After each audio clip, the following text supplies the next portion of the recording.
You know that feeling when you check your bank account and instead of immediately closing the app in horror, you actually smile. Like when you stop calculating whether you can afford that coffee, or if buying groceries means eating ramen for the rest of the week. There's a specific number where this shift happens, and it's not what most people think. Most financial gurus will tell you that you need $1 million to feel wealthy, or that six figures is the magic number. But here's the thing they're missing. Um, there's a much smaller milestone that completely transforms your relationship with money. And once you hit it, everything changes. That number is $20,000. My name is Nick, and I spend way too much time thinking about money, financial psychology, and why some people seem to effortlessly build wealth while others stay stuck in the same financial patterns for decades.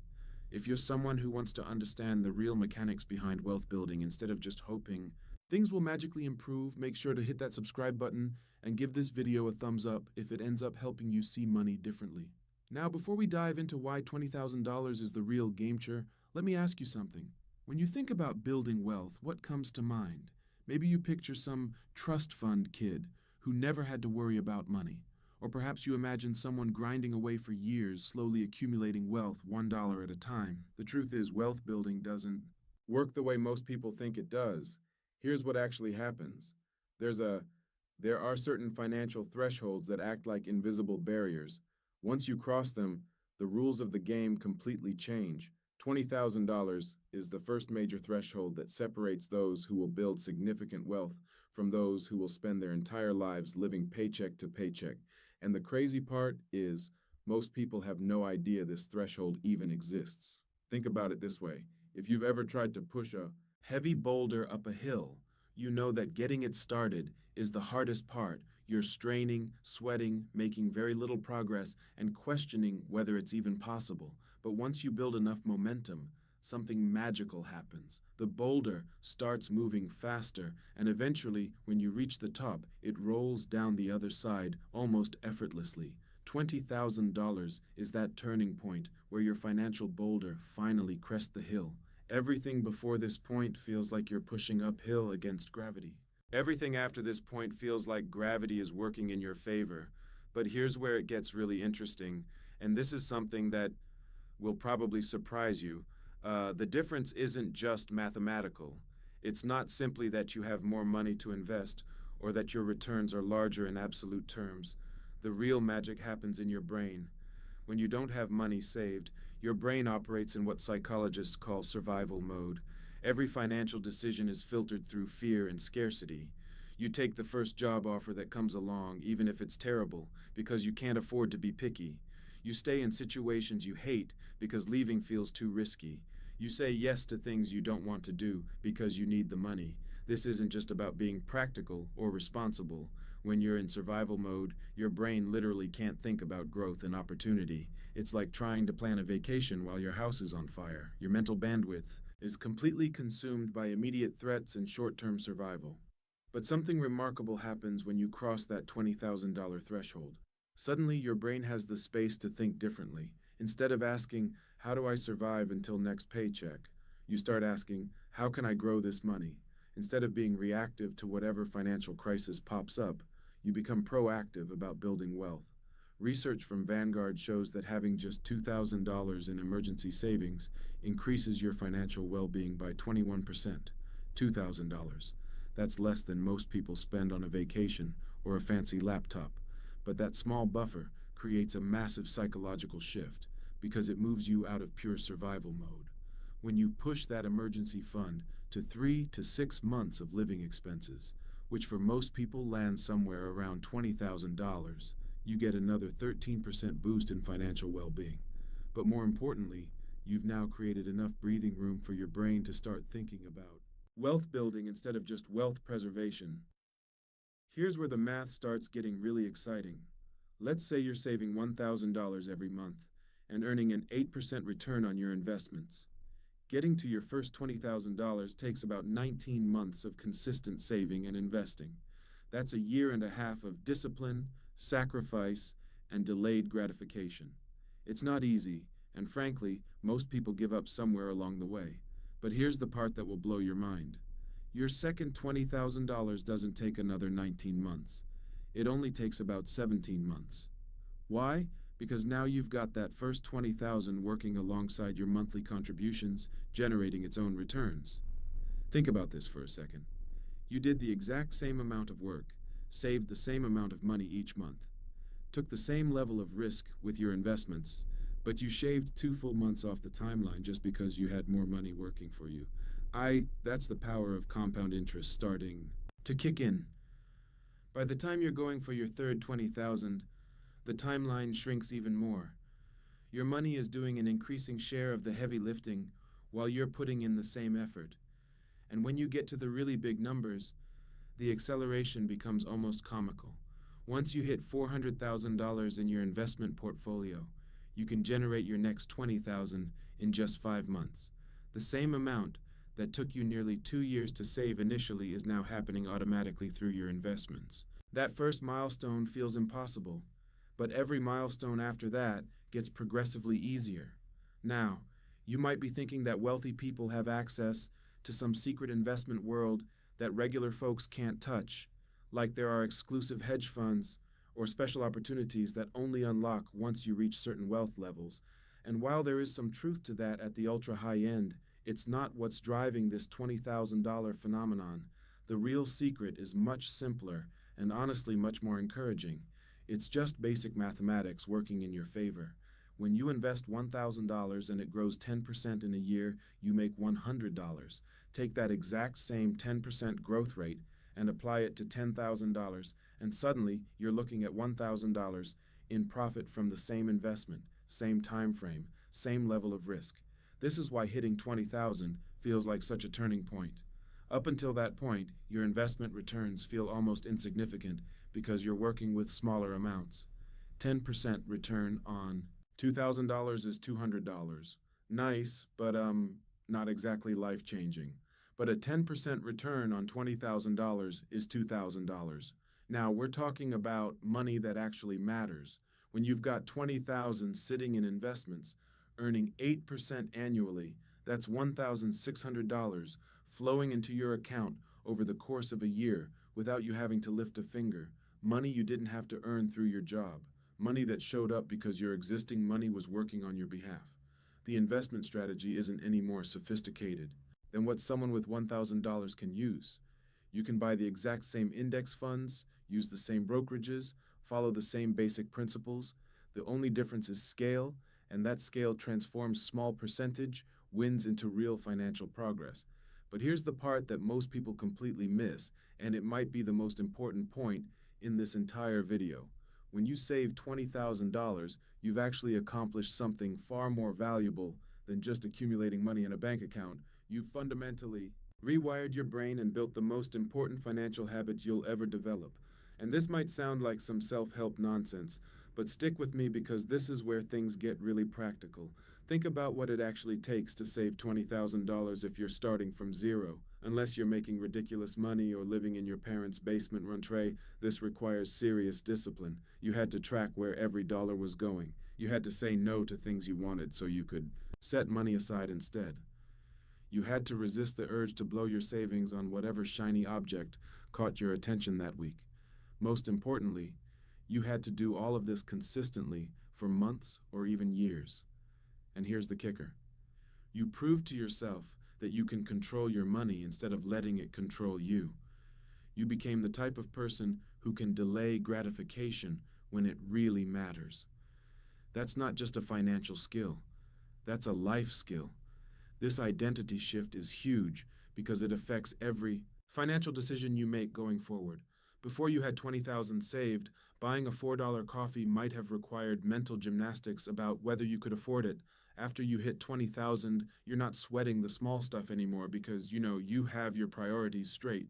You've proven you can make the big sacrifices when necessary. But there's another psychological shift that happens at this level that most people don't talk about. You start seeing opportunities instead of just threats. When you're living paycheck to paycheck, every unexpected expense feels like a disaster. Your car needs repairs, your laptop dies, your rent goes up. These aren't opportunities. They're financial emergencies that derail your entire month. But when you have 20,000 in the bank, These same events become minor inconveniences at worst. Your car needs repairs. Annoying, but not catastrophic. Your laptop dies. Time to upgrade to something better. Your rent goes up. Maybe it's time to finally look for a better place or negotiate your salary.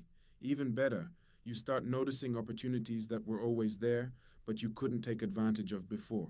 Your friend mentions they're starting a business and looking for investors. Before you would have thought, that sounds interesting, and moved on. Now you can actually consider whether it's worth throwing $5,000 at it. A killer deal pops up on a rental property that needs some work. Before, you would have scrolled past it on Zillow and maybe felt a little envious. Now you can run the numbers and see if it makes sense as an investment. Your boss mentions there's a conference in another city that could be great for your career, but the company won't pay for it. Before, you would have made excuses about why you can't afford to go. Now you can weigh the potential return on investment. This is what wealthy people mean when they say money goes to money. It's not some cosmic conspiracy where the universe rewards people who already have cash. It's that having money gives you options, and options create more opportunities to make money. Here's something else that happens around the $20,000 mark that will make you question everything you thought you knew about budgeting. You start caring less about small expenses and more about big ones. I know that sounds backwards, but hear me out. When you're broke, you obsess over every purchase. Should I buy the name brand cereal or the generic version? Is it worth spending $3 on coffee when I could make it at home? Should I get the premium gas or the regular? These decisions consume mental energy because every dollar feels precious. But when you have a solid financial foundation, you realize these micro decisions are largely irrelevant. The difference between spending $3 on coffee versus making it at home is maybe $1,000 per year if you're really going overboard. That's not nothing, but it's not going to make or break your financial future either. What matters are the big decisions: where you live, what you drive, how much you save, where you invest. These choices can swing your net worth by tens of thousands of dollars over time. So instead of agonizing over whether to buy the organic bananas, you focus your energy on optimizing your housing costs, maximizing your income, and making sure your investment strategy is solid. This shift in focus is incredibly liberating because it frees up mental bandwidth for the decisions that actually matter. You stop sweating the small stuff and start thinking strategically about wealth building. Now, let's talk about what happens to your career once you hit this milestone, because this is where things get really interesting. Having 20,000 saved doesn't just change your relationship with money, it changes your relationship with work. When you're living paycheck to paycheck, you're essentially trapped in whatever job you currently have. Your boss could be terrible. Your coworkers could be toxic. The work could be mind-numbing. But you can't leave because you need that next paycheck to survive. This puts you in an incredibly weak negotiating position. You can't ask for a raise because you're afraid they might fire you. You can't push back on unreasonable demands because you need the job more than they need you. You can't explore other opportunities because taking time off for interviews feels too risky. You're stuck, and everyone knows it.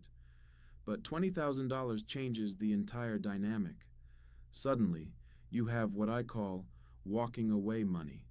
You could quit tomorrow and survive for months while you find something better. This doesn't mean you should be reckless or burn bridges unnecessarily, but it means you're negotiating from a position of strength instead of desperation. This psychological shift affects everything about how you approach your career. You start asking for the raise you deserve because the worst they can say is no, and you'll be fine either way. You push back on unreasonable requests because you're not afraid of the consequences. You explore new opportunities because you can afford to take some risks. Here's what's really crazy. Often you don't even need to use your walking away money. Just having it changes your entire demeanor at work. You become more confident, more assertive, more willing to take on challenging projects. And guess what happens when you show up differently? People notice. Suddenly, you're getting better assignments, more recognition, and yes, more money. It's like having a secret superpower that you hope you never have to use. But knowing it's there changes everything about how you operate. And the best part is the more confident and successful you become at work, the faster you build wealth, which gives you even more options and confidence. It's a positive feedback loop that accelerates over time. But here's where most people mess this up, and I see it constantly. They hit $20,000, feel that psychological shift, and then immediately blow it on something stupid. Maybe they decide they deserve a new car since they've been so disciplined, or they take an expensive vacation because they've earned it, or they use it as a down payment on a house they can't really afford. Don't do this. That $20,000 is not a reward for good behavior. It's the foundation of your entire financial future. It's the seed that grows into generational wealth if you're patient enough to let it compound instead. And that will probably make you laugh or cry depending on your current situation. The average person spends more money on their car over their lifetime than it would take to achieve complete financial independence. Think about that for a second. Between car payments, insurance, maintenance, and gas, most people are dropping $600 to $800 every single month on transportation. Over a 40-year period, that's easily $400,000 or more just to get from point A to point B. Meanwhile, they're complaining that they can't afford to save for retirement. It's like watching someone spend a fortune on a gym membership they never use while complaining they can't afford to eat healthy food. Here's the thing that makes this even more ridiculous. The moment you drive a new car off the lot, it loses about 20% of its value. So you're not just spending money, you're actively destroying wealth. Compare that to investing the same amount in a diversified portfolio. Instead of watching your money evaporate, you're watching it multiply. But I get it, like, cars are emotional purchases. You want something reliable, something that looks good, something that makes you feel successful. And there's nothing wrong with that, as long as you understand what you're trading off. That car payment might make you feel wealthy, but it's actually keeping you poor. This is where having 20,000 saved completely changes your perspective on major purchases. Instead of thinking, can I afford the monthly payment? You start thinking, what is this really costing me in terms of opportunity? That $30,000 car isn't just $30,000, it's $30,000 that could have grown to over $200,000 in your investment account over 20 years. Suddenly, driving a reliable used car doesn't feel like a sacrifice anymore. It feels like a strategic choice that's funding your future freedom. And here's the beautiful irony. The person driving the flashy new car is probably stressed about money, while the person driving the older Honda is quietly building wealth and sleeping better at night. This mindset shift extends to every major financial decision you make. Housing, education, vacations, hobbies, everything gets filtered through the lens of opportunity cost. Not in an obsessive way that sucks all the joy out of life, but in a strategic way that ensures you're making intentional choices about where your money goes. And let me tell you something that might surprise you. Once you start thinking this way, you often realize you don't actually want half the stuff you thought you wanted. That bigger apartment, the extra space would be nice, but is it worth delaying your financial independence by 5 years, that expensive hobby?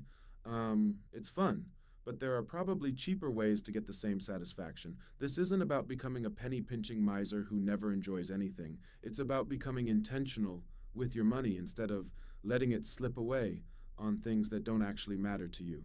When you have clear financial goals and understand the power of compound interest, it becomes much easier to distinguish between what you want and what you really want. Look, $20,000 isn't going to make you rich overnight, but it will fundamentally change how you think about money and opportunity. It's the difference between surviving and thriving, between reacting to life and designing it. Start building that foundation today because your future yourself is counting on the decision you make right now. Trust me, they'll thank you for it.